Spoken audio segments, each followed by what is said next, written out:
In this lesson, we will see together the prepositions, but more precisely, we will see envers. So, of course, the first thing that we need to see together is what is une préposition?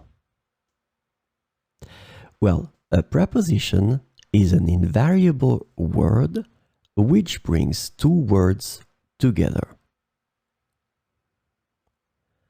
The second word is called complement, and it allows to specify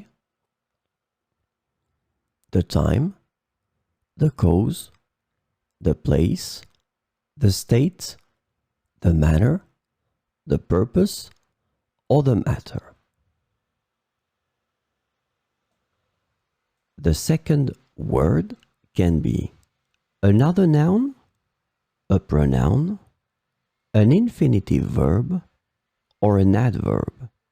And last but not least, remember that this complement can also be a sentence.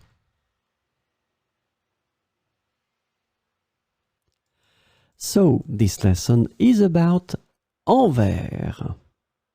And the preposition envers translates to towards or in regard to in English, often implying a moral or emotional stance. And so we will see 4 examples with envers. Il a montré une grande gratitude envers elle. Il a montré une grande gratitude envers elle. Elle a des responsabilités envers ses enfants. Elle a des responsabilités envers ses enfants. Nous devons être justes envers tous.